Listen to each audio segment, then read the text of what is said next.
Hey, I'm here tonight. I'm happy to be here with Russell from Retro Movie Roundtable. He's one of the knights over there, and those guys do great jobs with their movies. Welcome, Russell.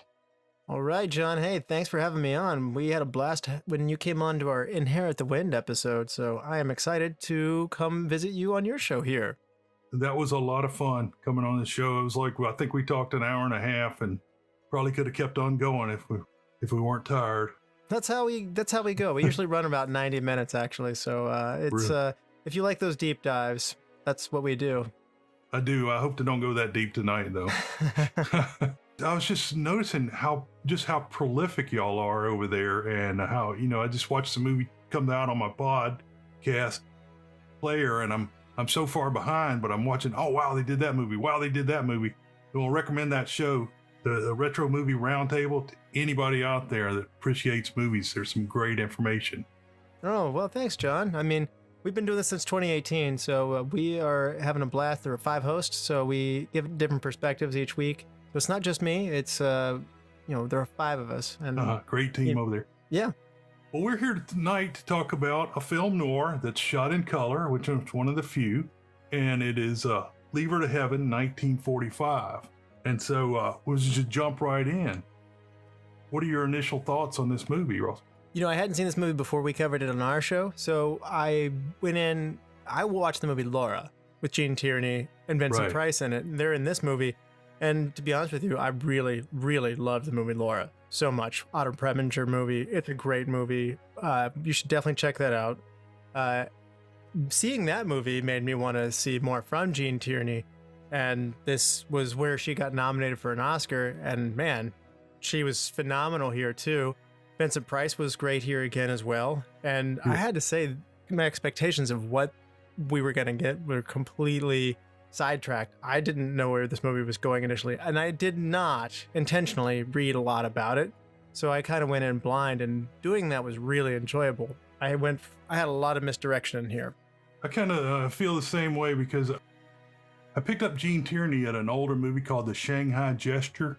Mm-hmm. I'm not sure which year it was, and then I watched Laura, and of course loved it. Great movie. Dana Andrews is one of my favorites, and this one I was like, yeah, what's going on here? What's driving all this? I couldn't really figure out what was behind everything that was happening with her, and they never really told us either in the movie. She just loves too much. She just loves too much. I don't need that kind of love. Understatement. Yeah. So I looked up to the director, which is John M. Stahl, and it just really not that much. He'd been there and he made some movies, but no, there's no really super back catalog to look at on him. He was near the end of his career, I thought, and I just thought there would be more to this movie. There's 3 movies that I think come up with him: Imitation of Life from 34, Magnificent Obsession 35, and When Tomorrow Comes at 39. But this movie is a change in direction from him. His movies, and I don't mean this in a derogatory term, it's terms of, he made women's movies, if you will, and like in these romance movies, and this was a change of direction for him. I think there are noir elements in this movie that if you want more of that from him, you're not going to get that anywhere. So this movie is a bit of a turn for Stahl. It's late in his career too, as you can tell. Near the end. Yeah, so I mean, this is unique. I wouldn't say, like, if this were a musician, this would be like the one-hit wonder. He's not a one-hit wonder in that he never had any hit, but if you want more like this, there's not really more like this in his catalog per se. It's interesting for even at the time, because it's crisscrossing genres in a way. We see this more today, but at the time, you'd have elements of like a romantic melodrama, right? But like the noir, and I think there's a sense of mystery in where this is going. And this, and psychological thrillers also in there. I mean, it's a lot of things at one time, and I think that's great storytelling. There's a good tradition of film noirs being set in New Mexico too. I thought that was kind of interesting that they picked that location. You're more versed in this era, John, but I didn't realize noir had seeped into other genres as much as it had at this part of the 40s. I mean, I think when you think of noir, I had been thinking of like Maltese Falcon, Double Indemnity, like crime. This is a Asphalt Jungle, something like that, where there's crime involved.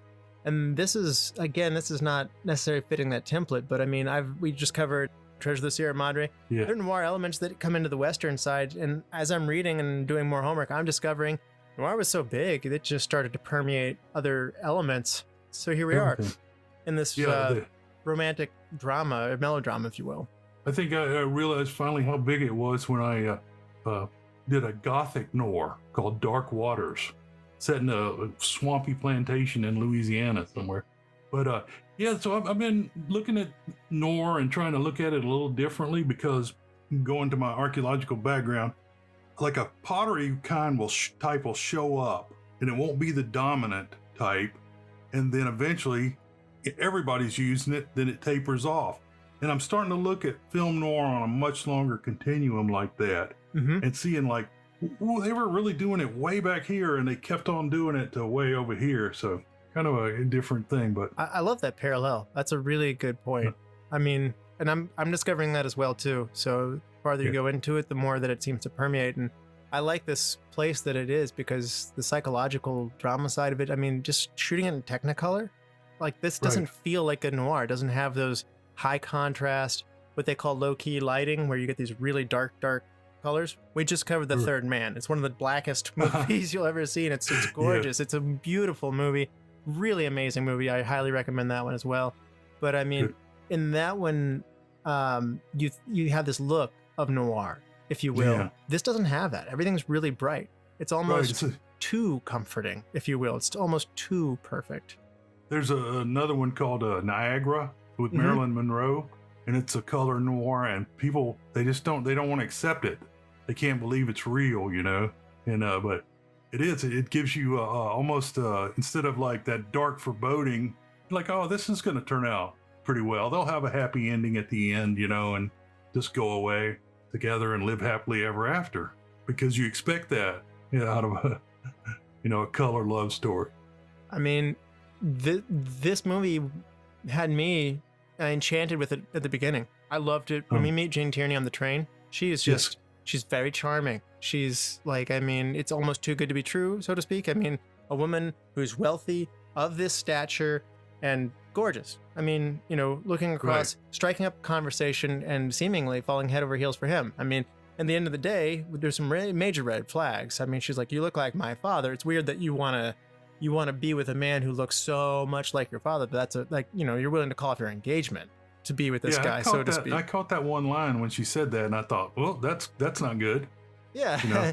Well, on the other hand, she is so charming and stuff at first. I mean, and she is so pretty. I mean, you're willing to put a lot of things aside. I mean, maybe I'm just suckered in by Gene Tierney, but I was right there with Cornel Wilde going into here, and it took me a while, and then I thought the family did something to her father. I thought there was foul play by the mother or something like that. I thought Gene was more the victim, and there's this weird like adoption of the cousin, and it looks like there could be something nefarious with that. But no, it's at the end of the day, you know, Ellen, who's played by Gene Tierney, is the one who's just like internally, you know, she's crazy. Yeah, she's crazy. She's like what do you call it? Fatal Attraction kind of level crazy. Oh yeah, Ball the Bunny, right? She's definitely that. Yeah, she's so beautiful, you know, and just, you know, she's just so striking to look at. And that other one I was mentioning, Shanghai Gesture, she's much younger, and it's amazing how beautiful she was back in the day. I mean, John Kennedy was with her prior to running for his presidential reign. Like, you know, he ends up calling it off. You know, as a Catholic man, I can't, you know, be marrying you and all these things like that. So politics aside, but I mean, she was a big deal in her time. I didn't realize that. It didn't pan out in the end. She has a really tragic life, unfortunately. She contracts a fever when she's like, you know, going out and, you know, promoting the war, selling war bonds and stuff like that. And it affects her child. And so her child is born with major handicaps and problems. And so it was really hard for her. So around the time that this movie hits, she's going through a lot of enormous problems in her own life. And I think she's able to channel some of that into this, that you know, pain that's within the character. I mean, I can't, if you look at where she is in her life, this is not a happy time in Gene's life at this point. So I mean, Oh, I didn't it takes know her a that. long time to get happy again because she goes through multiple marriages. She has mental breakdown. She's actually treated in a mental facility. She was given shock treatment, and it was not a good run for Gene. But by the end, she marries somebody who was incredibly wealthy, oil man, I believe it was, and she did have a good end of life. But I mean, I think she said kindly, "It's like I found somebody who loves me when I'm crazy too." So, yeah. But she ended up working like in a department store later on, and people would be like, "Are you Gene Tierney?" And so, it's a story that you see a lot. Women, Kinda it's not just is, Marilyn Monroe who has that tragic ending at that time Marilyn period. Monroe and played Gilda Hayworth. Rita Hayworth, yeah. Yeah, they said that every man thought that he was going home with the actress, and they found out they were going home with her and her problems in the morning. That's what she said. Being born with all those great looks, I don't know. I hope this generation of stars doesn't have these sad stories. But I remember we covered Pink Panther, and I remember Capucine later in life, not right then, but she throws herself off her balcony. On the rocks below. I mean, it's amazing when you have all this talent, all these beautiful looks, but there's a painful life that runs behind that. I can only imagine that Elizabeth Taylor is a very complex character of that nature too. So I don't want to get too dark. The lady that was in Angel and the Bad Man with John Wayne, I won't pull her name till a couple of hours from now, but she actually became an alcoholic and starved to death in her apartment in Hollywood. And it's just, because it seems like these stars, the ladies, their windows were so short, and then they were just tossed aside. And there's so many tragic endings.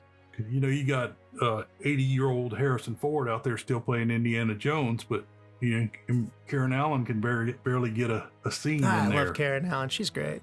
I do too. Yeah.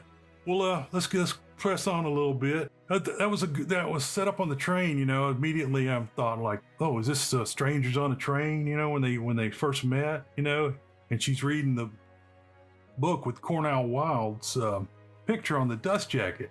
And she doesn't realize who he is. Accuses him of plagiarizing his own work.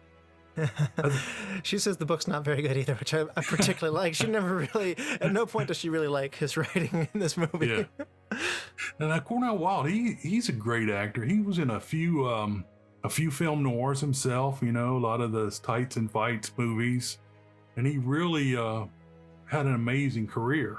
At first, in this part of this movie, I thought he was a little cardboardish.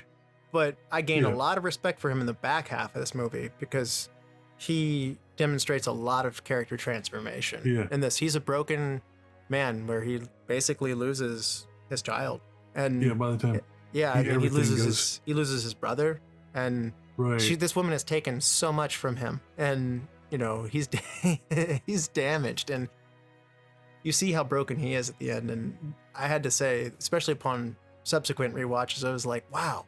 Yeah, it's not there in the beginning. He could be anybody, just a handsome face at the beginning, but then later on is like, he's good. He's got a worker. Yeah, he is a good. And so after they meet on the train and they end up, I guess they've been invited to Ray Collins' house. Played Glenn Roby, was his lawyer. Ray Collins, I like how they set the story up and told it in reverse to make it a good film noir fit. That's always a highlight, when somebody else is narrating the past. Ray Collins, of course, he's famous for, all those Perry Mason movies shows where he was Lieutenant Tragg. But they go out there and it meets the family. The family seems very nice, very stable. She seems devoted to her father, scattering his ashes and everything, like you said earlier. And there was some stuff that made me question that. I wasn't all on board with the family because Ellen was gone for 12 hours and then and he was like, should we go find Ellen? And they're like, nah, she's fine. She's always fine. I'm like, there's something weird here. And again, it was Ellen that was the weird piece later, and she had alienated the rest of the family because she was so attached to her dad. If there was ever a prequel of this, I'd be very curious to see, the damage that she had done to the rest of her family by possessing her father in that same way. Well, you got to write that, then. You got to write that yourself. I mean, it's not a happy story either. Yeah. So I just put that part off to oh, she was an independent Western woman, and it's such vast distances out there. She'll come back eventually, is what I thought. But maybe that was another one of the clues that I just went right over my head. There were red flags upon subsequent watches that you can see, but I mean, at the beginning, there was just so many possibilities, and maybe it's just me coming off of, like, I'd seen Gene in Where the Sidewalk Ends and Dragonwyck and Laura, and she is not a nefarious character in any of these things. So, like, I mean, this was subverting what I was expecting from her. Yeah. This was the first time I watched this film, too, and it's the only time I've watched it so far. So most of the time, by the time we get to talking about a film, I've watched it 6 or 7 times just over my lifetime, but this one's a new one.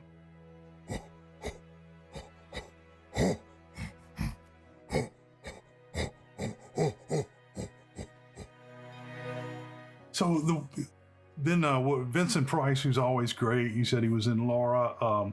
He's in Dragonwyck with Gene Tierney as well, by the way. Oh, too? That movie's not nearly as good as Laura or this movie, but this is their third movie that I've seen with the two of them together. Yeah, and he's not thought of. He's thought of as this horror guy, thriller, and to see him in these old movies like this, and he's just he's pretty solid actor.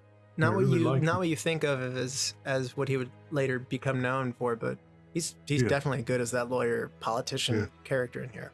Yeah, and she crushed him. Terribly in that scene. So I guess that was another sign that she's really good at destroying people.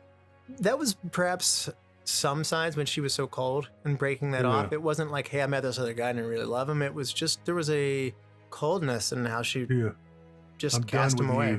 I mean, she's like, that's a tribute. And like, he's like, and I'll always love you. Is that a threat?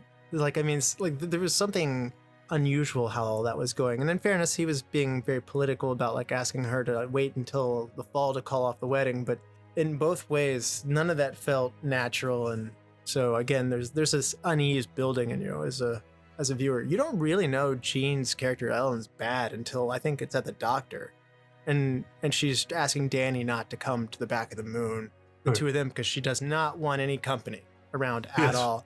And she's like, but he's a cripple, and like really harshly, and like the doctor, and she regains composure just like that. Says, I didn't mean that, and the doctor's like, I'm sure you didn't. It's like, and so that's your first time as a viewer. You're probably over half an hour into the movie before you start to realize, like, oh, she's not all. That's not nice. Like, I thought about the date of this movie, and I guess it wasn't widely known, but the President Roosevelt going down there and swimming the same place they were filming and all that. It's kind of odd. I guess he died around that time. Not the time the movie was made, but the time the movie was released. And so the brother had polio. Richard's brother had polio, and that was one of the Hickman brothers. I didn't realize it was Daryl Hickman, and there's Dwayne Hickman, a couple of brothers that were around in the beach blanket bingo days, He's got a little bit of that, like, laying it on thick, kind of like he's almost too nice of a kid. You know what I'm saying? Like, if you were making this today, you might not be so laying it on. Gee, oh golly, I'm so excited. But I mean, but on the other hand, it makes losing him all the more painful because he is so swell. He is so likable. That tragic scene where they got her in those glasses, just kind of chilling and slowly watching him go under. That is the most chilling thing. Like, I will never forget that from this movie. Like, that is like, if I go 20 more years, I'll always remember that scene. There's that. She's all in white. She's got these like red lips. She's got these dark glasses on, and she does not change expression. And this handicapped young man is calling out for help, and slowly, you have all the time in the world to change your mind, back out of it. Right. And she stays. She just rows those paddles, and the camera zooms in on her, and my goodness, I mean, I was talking about Fatal Attraction earlier. This is up there. I mean, this is really like high level villainy kind of stuff here. And then she does it again later with, I'll be honest with you, it's not as on screen, but when she throws herself down a set of stairs to cause a miscarriage in her own child, I mean, let's just stop and think about that line for a minute. I mean, as a mother, she just doesn't want her own child to come between her and her husband. I mean, the levels that she goes to. So I remember when I watched this, I thought, whoa, when she killed Danny, we're at the midpoint of this movie. That is a major twisting point. I didn't know we'd go that dark. I didn't know we'd be here at that point in time. Where are you going to go from here? And yet they still found somewhere to go that was even darker and even more shocking.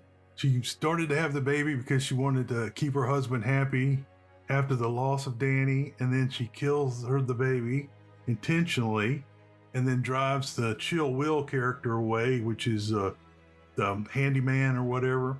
Mm-hmm. She was just brutal to him and drove him away, but I guess it's nothing like being dropped in a lake. Then her family came, or was somewhere in there, the family came, and she was just went berserk about it. Yeah. And I think Cornel Wilde's character, I mean, he says some stuff about, her ability to swim and how his brother, drowned in the lake, and he knows right then, but he can't let himself accept it. Yeah. Yeah. So they just, I've seen that picture 100 times in different places and never knew what it was all about. Question for you. Do you Huh? think Joan Crawford deserved the Oscar for Mildred Pierce over Gene Tierney here? Because that's what happened. No, not at all. No, not at all. I thought Mildred Pierce is she's just doing the same character the whole way through. There's no depth or anything to it. I think this is a really good role for a female actor to get at this point. I mean, she's first billed in this movie for one. Gene's got the top billing on this, and I don't see how she didn't get the Oscar. I have to wonder, and we're guilty of this sometimes. I mean, if somebody's really beautiful, we don't want to take them seriously as an actress. I know this really bothered Marilyn Monroe. Like, she wanted to be taken more seriously. She wanted not necessarily to do, Gentlemen Prefer Blondes and How to Marry a Millionaire. That wasn't all that she wanted to be, although she was good at those things, in fairness. But I mean, I think Gene Tierney's striking beauty might have kept her from being taken as seriously of an actress. And I have to wonder, did that keep her from getting the Oscar? I don't know. That's very possible, but they also have a tendency to go like, oh, it's Joan's time, she's been here so long, and let's, Yeah, and yet they make like Leonardo DiCaprio wait 15 years overdue at some point where like Amy Adams, where's her Oscar? I mean, when's her time? So, I mean, it's funny how these things work out to some degree. And it's a strange system they got going out there. So, okay, so then she gets ready to make her ultimate sacrifice, which is to kill herself and set her cousin up as abetting by ordering the cremation. But she was said earlier in the movie that she wanted, but she intentionally changed her will to set her cousin up, and then tried to blame her husband for her murder. Now she kind of gets away with it. She sends him to jail for 2 years. Right. Which is less than, because I mean, he's like an accomplice to everything that's going on, and I guess that he could have turned her in. I'll be honest with you. He should have turned her in when he found out about the brother instead of leaving. Given the circumstances and the relationships, I'm not a lawyer, but I can't imagine being on any jury, and given that all that he's been through, and he's the one helping, clear the air and stuff like that, and I just have a hard time believing you would go to jail for that. Yeah, I mean, I guess I would just accept it on faith, because Vincent Price was the DA and wanted him in jail so bad because of how bad he'd been hurt earlier. It's possible. I mean, on the other hand, it makes Ellen all the greater of a villain. I've mentioned it a couple of times, but Fatal Attraction was going to end this way. Alex was, I don't want to spoil too much for that movie. Cut me off if I'm not allowed to, but I mean, Alex was going to kill herself, and Michael Douglas was going to go to jail. They backed off of it, and they did this other thing that they ended up going with in the real end. And I have to say, this is better. I like it when the villain is so committed, so crazy, to the point of like Madame Butterfly style, I'm going to kill myself. And you never know if your vengeance worked out when you do it that way, I'd like to be around to see my vengeance play out. So you're more of a fake your own death kind of way to go. Yes. So John's going to Gone Girl you as opposed to go all the way for it. So that was a good movie too. Speaking of crazy, crazy people. Yes. I enjoyed that one a lot. I think I like these dark, crazy people movies. I like all these movies that we've brought up. I don't know why. Might make us suspicious of all the people around us, though, So he does come back, and he's coming back home, and that's kind of where it ends. I guess they had to put him in jail so he could return from jail. Mm-hmm. That is very noir to do this flashback setup, though, like you talked about at the beginning. All in all, you really like this movie and would recommend it to others? other people? Oh, absolutely. First of all, I would make sure that, the type of person isn't looking for a light movie. I would prepare people and say, like, you're going to get ready. This movie goes dark. And I may not tell them how dark, but I'm just saying it's a dark movie so that I'll be honest with you, the very first time I watched this, I kind of got done and I had been through a lot. I didn't feel good because, after everything, and then watched it again because, on my show, just as you do, I watch again. And I think I like it, but I would have liked somebody to have prepared me, almost in a certain way of like, there's some stuff that's going to come your way. Be ready. Because I wasn't ready for that. I guess I can't, I will watch it again one day. And that's the thing. I was like, other than she loved too much, I was still looking for something. Oh, they did this, like what you were talking about with the family. Why is she this way? I mean, she's a sociopath. I mean, she knows what she's doing is wrong, but she doesn't have, she doesn't care. It's. At least Scarlett O'Hara had, didn't want to go hungry. She had a reason for everything, a driving force other than just being crazy. Why does Jake Gyllenhaal do what he does in Nightcrawler? I mean, it's just like, Haven't seen that. It's too early. That's too recent for me. Well, in another 50 years, you'll get to it, and it's a phenomenal movie. But I'm just saying, it's one of those things of like, she really is obsessive. She only wants him, and she does kind of want to be that Better Homes and Gardens mom who takes care of. Sorry, not mom, but wife. She doesn't even want to be a mother. It's just the two of them. That's all she wants. And if he would go along with that, she might actually be happy, and this whole thing might be okay. But that's not love. That's not. You can't cut off somebody's family and their career and everything from them. It becomes an objective of him. Like she wanted to possess him. And having lost her father, that was his resemblance was something that comforted her. And I mean, what I'm saying right there is a very broken, flawed character. I mean, it checks out. I mean, it's like she has an unhealthy amount of attachment to her father. Do you think that, this was pretty early for a story like that? Because, they usually attacked, a happy ending on. So I'm like maybe that's why I was thinking 1945. I'm looking for somebody give me a reason, spoon feed me, I know Gone Girl. That's just the way she was getting her revenge. But I guess because it was an older movie, I was looking for something more.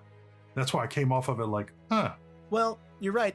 You're implying that there's some kind of abuse that must have happened to make her so, obsessively drawn to her, connected to her father. Like maybe her mother did something to her. No, my first thoughts weren't there too. And in the end, there are tragic stories of somebody's chemistry in their brain is just not right. And that is a real thing. And we're used to that now watching the nightly news. Right. But if I'm in 1945 and I go to the theater, I'm not used to that.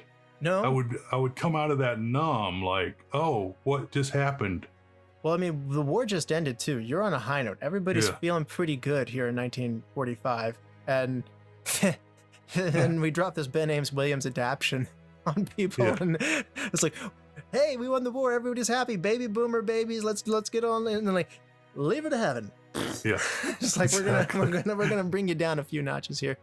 The studio paid a ton of money though for it. And I think it's an interesting move. Like Technicolor, you did not shoot movies like this in Technicolor. Right. That was a big epic or like kind of, big spectacle kind of thing to do. And that makes this movie unusual for that too. Perhaps capitalizing on Gene Tierney, but on the other hand, you didn't do dramas like this in Technicolor here in 1945. So yeah, you're right about that. That's just super early. I like it. You're right.